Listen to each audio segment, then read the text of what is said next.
병원에 왔을 때는 이제 환부의 위치나 크기, 그 다음에 깊이에 따라 달라질 수 있는데, 물집이 생기기 전 상태라 그러면 그때그때 정도에 따라서 연고 등으로 치료할 수도 있고, 물집이 생겼다 그러면 물집이 터지지 않게 일단 관리를 해서 상처 부위를 연고 등을 사용해서 소독을 하고 적절히 관리를 해준 뒤 하루나 이틀 전 경과를 주고 지켜봐야 되고요. 물집이 터진 화상이라 그러면 초기에 어떤 이유든지 간에 물집이 크게 올라와서 이동하는 과정에 터진 거기 때문에 초기 화상의 깊이가 깊어질 가능성이 높습니다. 따라서 물집이 터진 화상 같은 경우에는 필요에 따라서는 입원 치료나 아니면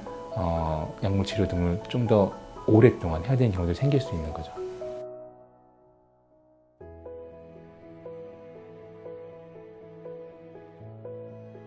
화상 치료에서 가장 중요한 목적이 치료 기간을 줄이는 건데, 줄이기 위해서 이제 대부분의 화상 전문의에서 시행하는 치료 방법이 수분 드레싱입니다. 근데 수분 드레싱은 대부분 이제 연고와 폼 제품 등을 이용해서 사용이 되는데, 덮어놓은 상태에서는 가급적 물이 안 닿게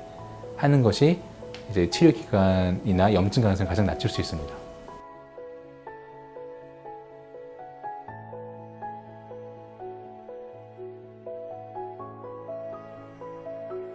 화상이 완치가 된 이후에는 이제 치료 기간에 따라서, 그러니까 수상 직후부터 치료 끝날 때까지 기간에 따라서 관리법이 좀 달라집니다. 초반에 10일 이전에 치료가 된 경우에는 보습이나 자외선 차단제 등만 사용해도 큰 문제 없이 상처가 회복이 되지만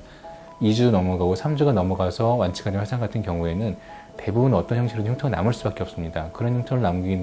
덜 남기게 하기 위해서는 제일 처음에 할 게 보습, 적절한 보습과 자외선 차단을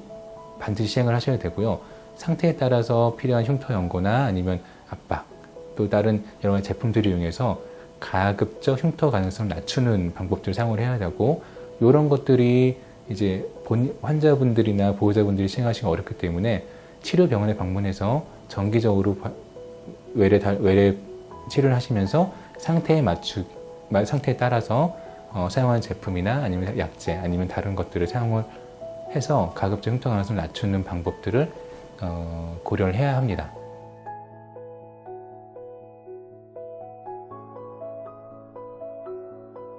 똑같은 화상 깊이를 하더라도 관절 부위와 비관절 부위는 좀 차이가 있습니다. 낫는 기간도 차이가 나고 움직이면 움직일수록 그 부분의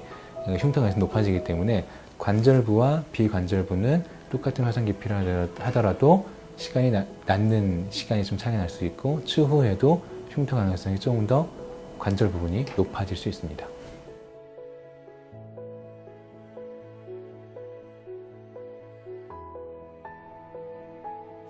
화상을 입으신 분들이, 특히 어르신들이 화상 부위에 여러 가지 민간요법, 뭐 치약이 됐든지 간에 치약도 그렇고 된장이나 고추장 아니면 여러 가지 다른 것들을 발라서 오시는 분들이 계시는데, 이게 얕은 화상은 전혀 상관이 없습니다. 뭘 바르시든 물집이 생기지 않는 화상이나 물집이 터지지 않는 얕은 화상 같은 경우에는 외부에 이제 바른 것들이 내부로 들어가지 않기 때문에 뭐 그런 건 상관이 없지만, 실제로 물집이 너무 크거나 아니면 물집이 터진 화상 아니면 정말 깊은 3도 이상 화상에서 그런 민간 제품을 시행하는 경우에는 대부분 이제 염증이 굉장히 취약한 상태가 되기 때문에 2차적인 합병증, 감염이나 아니면 다른 화상의 깊이가 깊어지는 등의 문제들이 생길 수 있기 때문에, 화상이 생겼다 그러면 민간요법보다는 아까 얘기를 했지만